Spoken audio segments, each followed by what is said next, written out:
Hello friends, GK गौर education पर आप सभी का स्वागत है। आज के क्लास में हम डिस्कस करेंगे बांग्लादेश के बारे में। देखिए, बांग्लादेश में काफ़ी हिंसक प्रदर्शन हुए हैं। यहाँ पर तख्ता पलट भी हुआ है, जिसका कारण ये देश काफ़ी सुर्खियों में है और आगामी परीक्षाओं के लिए ये टॉपिक इंपॉर्टेंट बन जाता है। तो इस टॉपिक से रिलेटेड जितने भी इंपॉर्टेंट क्वेश्चन बन सकते हैं सारे को आज के क्लास में डिस्कस करेंगे। तो वीडियो को पूरा देखिए और आप सभी को वीडियो पसंद आएगा तो लाइक और शेयर जरूर करना। तो अब चलिए शुरू करते हैं। आज का हमारा पहला क्वेश्चन है, हाल ही में बांग्लादेश में हुए तख्ता पलट और भीषण हिंसक प्रदर्शन का मुख्य कारण क्या है? इसका मुख्य कारण याद रखिए, इसका मुख्य कारण है स्वतंत्रता सेनानियों के वंशजों के लिए सरकारी नौकरियों में 30% आरक्षण। ठीक है, आप सभी को पता है 1971 में बांग्लादेश पश्चिमी पाकिस्तान से आज़ाद हुआ था। आज़ादी के एक साल बाद 1972 में इस तरह का आरक्षण लागू किया गया। ठीक है, बांग्लादेश में स्वतंत्रता सेनानियों के वंशजों के लिए सरकारी नौकरियों में 30% आरक्षण का प्रावधान किया गया था 1972 में। तब से लेकर आज तक इसको लेकर उतना विवाद नहीं था, लेकिन अब जाकर ये विवाद काफ़ी बढ़ गया है। हिंसक प्रदर्शन हुए हैं, सैकड़ों लोग मारे गए हैं। वहाँ की प्राइम मिनिस्टर ने अपने पद से इस्तीफा भी दे दिया है। तो जो बांग्लादेश में अभी ये चल रहा है, इसका प्रमुख कारण क्या है, इसे याद रखिएगा। स्वतंत्रता सेनानियों के वंशजों के लिए सरकारी नौकरियों में 30% आरक्षण, ये प्रमुख कारण है। चलिए अगला क्वेश्चन, शेख हसीना कौन थी जिन्होंने हाल ही में अपने पद से इस्तीफा दे दिया? तो शेख हसीना ये बांग्लादेश के प्रधानमंत्री थी। बांग्लादेश की 10वीं नंबर की ये प्राइम मिनिस्टर थी। हाल ही में इन्होंने अपने पद से इस्तीफा दे दिया है। एक बात और याद रखिए, दुनिया में सबसे अधिक लंबे समय तक प्रधानमंत्री पद पर रहने वाली ये विश्व की पहली महिला थी, शेख हसीना। ये 20 साल तक इन्होंने शासन किया है प्रधानमंत्री के रूप में बांग्लादेश में। पहली बार 1996 से लेकर 2001 तक, और उसके बाद ये 2009 से लगातार प्रधानमंत्री थी और 2024 में अभी हाल ही में इन्होंने इस्तीफा दे दिया है। तो 20 साल तक ये प्राइम मिनिस्टर रही हैं बांग्लादेश की, और पूरे विश्व भर में पीएम पद पर रहने वाली ये सबसे लंबी अवधि तक पीएम पद पर रहने वाली विश्व की पहली महिला है शेख हसीना। तो इम्पोर्टेंट क्वेश्चन बनेगा, इसे याद रखिए। शेख हसीना पहली बार कब बांग्लादेश की प्राइम मिनिस्टर बनी थी? पहली बार ये 1996 में प्राइम मिनिस्टर बनी थी और 2001 तक ये पद पे रहीं। उसके बाद फिर से ये 2009 में पीएम बनी। उसके बाद ये लगातार चुनाव जीतते आ रही थी। अभी इसी साल 2024 में जनवरी में जो आम चुनाव हुआ था बांग्लादेश में, तो ये चुनाव जीत गई थी। ठीक है, लगातार चौथी बार इन्होंने चुनाव जीता था 5वें कार्यकाल के लिए। लेकिन हिंसक प्रदर्शन के कारण इन्होंने हाल ही में अपने पद से इस्तीफा दे दिया है और इन्होंने भारत में आकर शरण ली है। शेख हसीना के पिता कौन थे जिन्हें बांग्लादेश का संस्थापक कहा जाता है? तो देखिए, शेख मुजीबुर रहमान का नाम आप लोग सुने होंगे। शेख मुजीबुर रहमान को बांग्लादेश का राष्ट्रपिता या फिर बांग्लादेश का संस्थापक कहा जाता है। इन्हीं की पुत्री हैं शेख हसीना, जो कि प्राइम मिनिस्टर थी। ठीक है, इन्हीं की पुत्री हैं शेख हसीना। शेख मुजीबुर रहमान ये बांग्लादेश के प्रथम राष्ट्रपति थे और सेकंड नंबर के प्रधानमंत्री भी थे। याद रखिए, शेख मुजीबुर रहमान को एक उपाधि दी गई थी। इन्हें बंग बंधु के नाम से भी जाना जाता है, बंग बंधु। ठीक है, चलिए अगला क्वेश्चन, हाल ही में भारत ने किस देश के नागरिकों के लिए ई मेडिकल वीज़ा की शुरुआत की है? क्योंकि बांग्लादेश का बात चल रहा है, तो बांग्लादेश से रिलेटेड जो भी करंट अफेयर के क्वेश्चन बन सकते हैं या फिर जो भी जीके के प्रश्न बन सकते हैं, सभी को ध्यान रखिएगा, आगामी परीक्षाओं के लिए महत्वपूर्ण है। तो हाल ही में भारत ने बांग्लादेश के नागरिकों के लिए ई मेडिकल वीज़ा की शुरुआत की है। तो option A right answer. Sheikh Hasina का संबंध किस पार्टी से है? तो ये बांग्लादेश अवामी लीग पार्टी से हैं। Option B right answer. विश्व में सबसे लंबे समय तक शासनाध्यक्ष रहने वाली महिला का नाम बताइए। तो ये हैं शेख हसीना। ठीक है, यहाँ पे शासनाध्यक्ष पूछ रहा है, ना कि राष्ट्राध्यक्ष। याद रखिए, ठीक है, शासनाध्यक्ष प्रधानमंत्री होता है। तो शेख हसीना जो है ये विश्व में सबसे लंबे समय तक शासनाध्यक्ष रहने वाली महिला है। Option C. सिरिमाओ भंडार नायके जो ऑप्शन बी नंबर पे हैं, ये विश्व में पहली महिला प्रधानमंत्री हैं और ये श्रीलंका की प्रधानमंत्री बनी थी, सिरिमाओ भंडार नायके। तो ये भी एग्जाम में पूछा जाता है, इसे याद रखिए।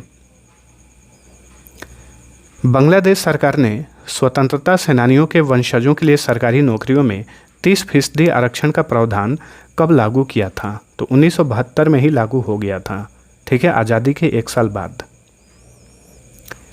डैश दक्षिण एशिया में सबसे तेज़ी से बढ़ने वाली अर्थव्यवस्था है? तो ये है बांग्लादेश। बांग्लादेश जो है ये दक्षिण एशिया में सबसे तेज़ी से बढ़ने वाली अर्थव्यवस्था है।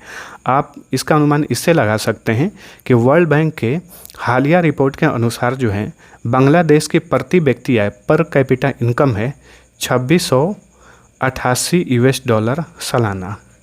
वहीं भारत में प्रति व्यक्ति आय है वर्ल्ड बैंक के अनुसार 2411 अमेरिकी डॉलर सालाना। तो बांग्लादेश जो है पर कैपिटा इनकम के मामले में भारत से भी आगे हैं। तो ऑप्शन ए राइट आंसर है, याद रखिए। बांग्लादेश के वर्तमान सेना प्रमुख कौन है जिन्होंने देश का शासन अपने हाथों में ले लिया है? तो देखिए, प्राइम मिनिस्टर शेख हसीना ने अपने पद से इस्तीफा दे दिया। उसके तुरंत बाद ही बांग्लादेश के जो सेना प्रमुख हैं वकारुज्जमा, उन्होंने देश का शासन जो है अपने हाथों में ले लिया है। बांग्लादेश के वर्तमान राष्ट्रपति कौन है? तो बांग्लादेश के वर्तमान में प्रेसिडेंट हैं मोहम्मद शहाबुद्दीन, उनका नाम है। मोहम्मद शहाबुद्दीन जो है बांग्लादेश के वर्तमान में राष्ट्रपति हैं। बांग्लादेश पाकिस्तान से कब स्वतंत्र हुआ?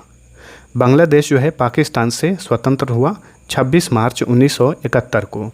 इसीलिए हर साल बांग्लादेश में 26 मार्च को स्वतंत्रता दिवस मनाया जाता है, याद रखिए। जैसे भारत में 15 अगस्त को स्वतंत्रता दिवस मनाया जाता है, वहीं बांग्लादेश में इसी तरह 26 मार्च को स्वतंत्रता दिवस मनाया जाता है। बांग्लादेश के प्रथम प्रधानमंत्री कौन थे? देखिए, प्रधानमंत्री के बारे में पूछ रहा है। तो बांग्लादेश के प्रथम प्रधानमंत्री थे Tajuddin Ahmad. Option D right answer. Sheikh Mujibur Rahman से कंफ्यूज नहीं होना है। शेख मुजीबुर रहमान बांग्लादेश के प्रथम राष्ट्रपति थे, यानी प्रथम प्रेसिडेंट थे। वहीं ताजुद्दीन अहमद बांग्लादेश के प्रथम प्राइम मिनिस्टर थे, ठीक है। शेख मुजीबुर रहमान आगे चलकर बांग्लादेश के प्राइम मिनिस्टर भी बने। ये 2nd नंबर के प्राइम मिनिस्टर बने। बांग्लादेश की प्रथम महिला प्रधानमंत्री कौन थी? तो बांग्लादेश की प्रथम महिला प्रधानमंत्री का नाम है खालिदा जिया। ऑप्शन ए राइट आंसर है, ठीक है। भारत बांग्लादेश मैत्री पाइपलाइन का उद्घाटन किस वर्ष किया गया? पिछले साल ही किया गया, 2023 में। कब? 18 मार्च 2023 को भारत के प्रधानमंत्री नरेंद्र मोदी और बांग्लादेश की प्राइम मिनिस्टर शेख हसीना ने वर्चुअली तरीके से इंडिया बांग्लादेश फ्रेंडशिप पाइपलाइन का उद्घाटन किया, ठीक है।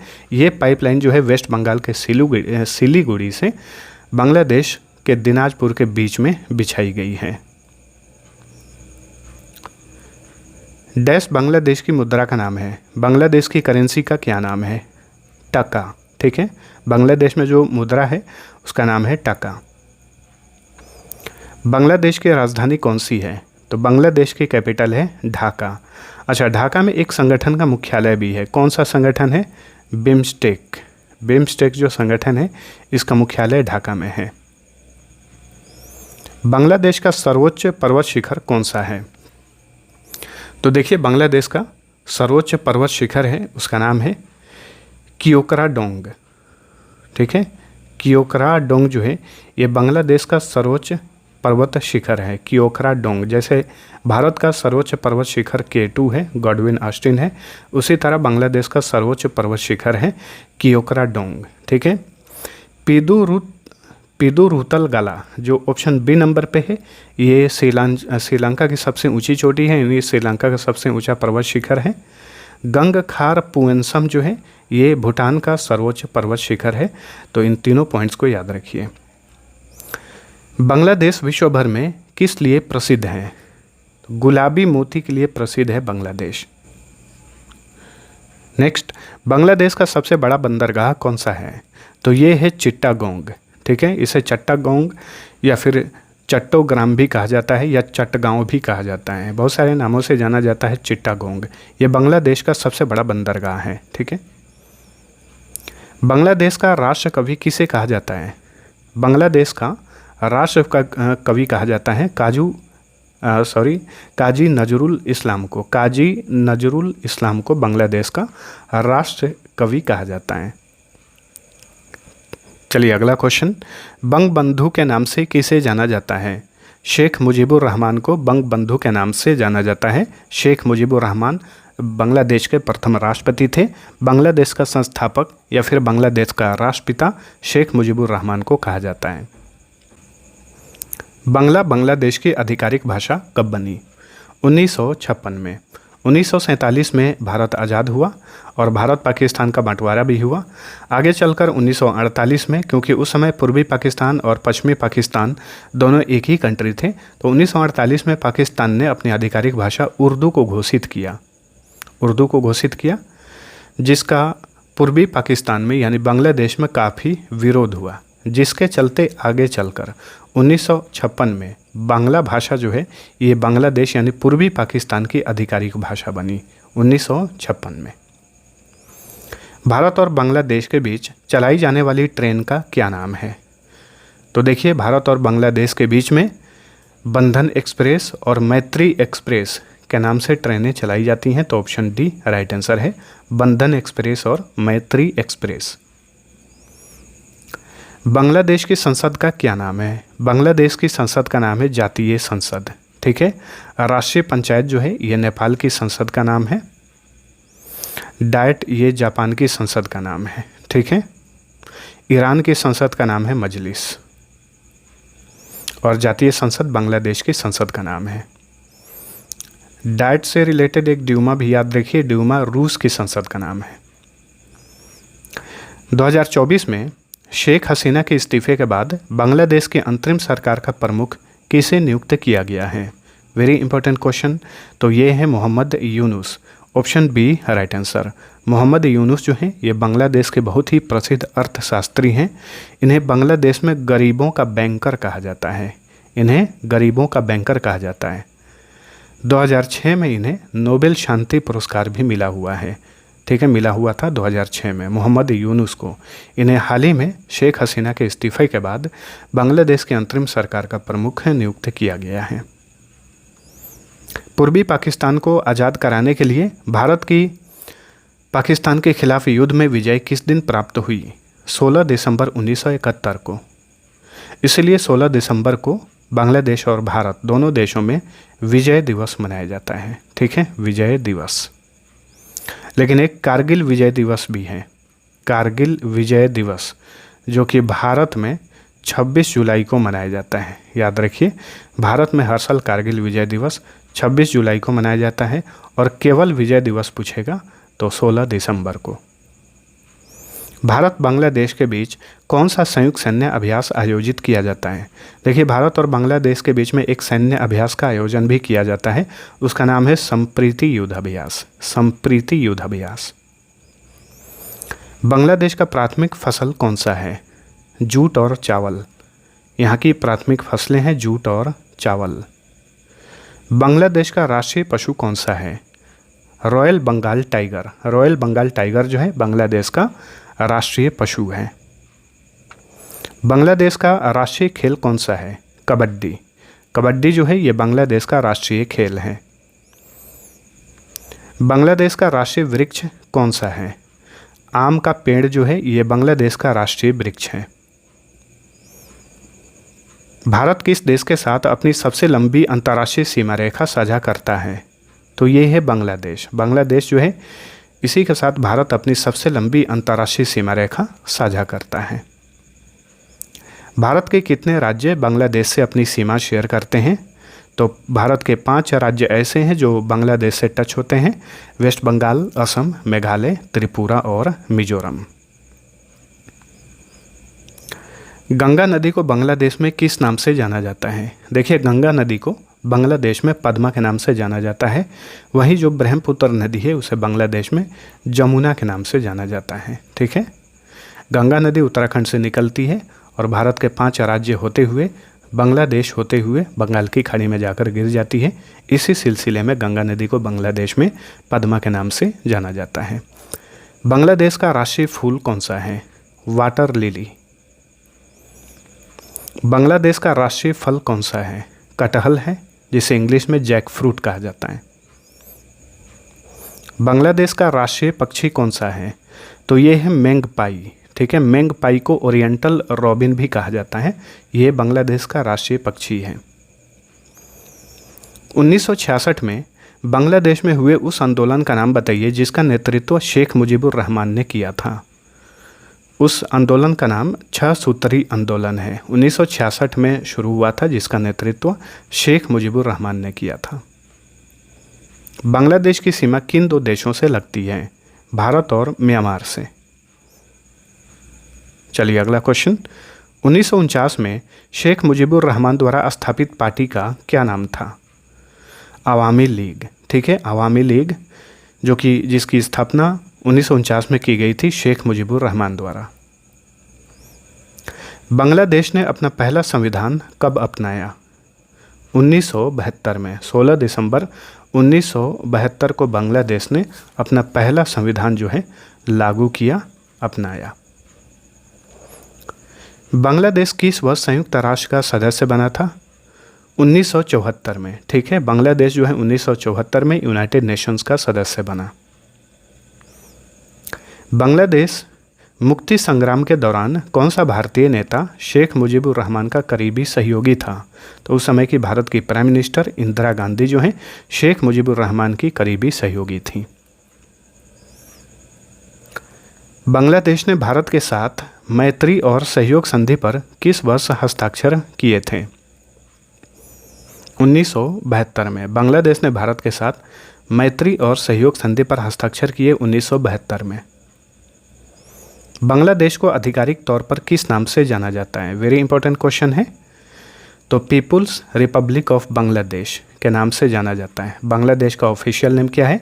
People's republic of Bangladesh. और भारत का आधिकारिक नाम क्या है? रिपब्लिक ऑफ इंडिया, यानी भारत गणराज्य। बांग्लादेश का राष्ट्रगान किस भारतीय ने लिखा था? रविंद्रनाथ टैगोर। ठीक है, ये ऐसे व्यक्ति हैं जो 2 देशों का राष्ट्रगान के रचयिता हैं, भारत के भी और बांग्लादेश के भी। बांग्लादेश का जो राष्ट्रगान है उसका नाम है अमार सोनार बांग्ला, और भारत का राष्ट्रगान जनगण मन अधिनायक जाया है। चलिए अगला क्वेश्चन।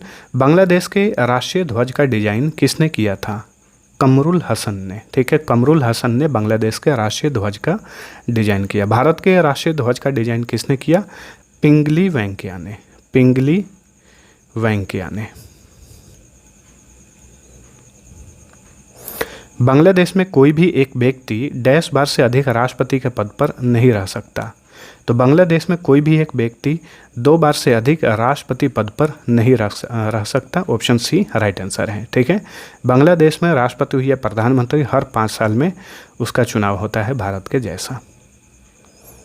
जनसंख्या के आधार पर बांग्लादेश दुनिया का 10वां सबसे बड़ा देश है। तो जनसंख्या के आधार पर बांग्लादेश जो है विश्व का 8वां सबसे बड़ा देश है। तो ऑप्शन बी राइट आंसर। दुनिया का सबसे बड़ा समुद्री तट बांग्लादेश में है, उसका नाम क्या है? उसका नाम है कॉक्स बाजार बीच। ये दुनिया का सबसे बड़ा समुद्री तट है जो कि बांग्लादेश में स्थित है। तो ऑप्शन सी राइट आंसर। तो फ्रेंड्स, बांग्लादेश से रिलेटेड ये हमारे महत्वपूर्ण प्रश्नोत्तरी थे। आप सभी को वीडियो पसंद आया है तो लाइक और शेयर जरूर करना। अब आप सभी के लिए क्विज है, बांग्लादेश कब आज़ाद हुआ था? इसका आंसर आप सभी लोग नीचे कमेंट करके बताइए। अब चलिए मिलते हैं अगले वीडियो में, तब तक के लिए टेक केयर।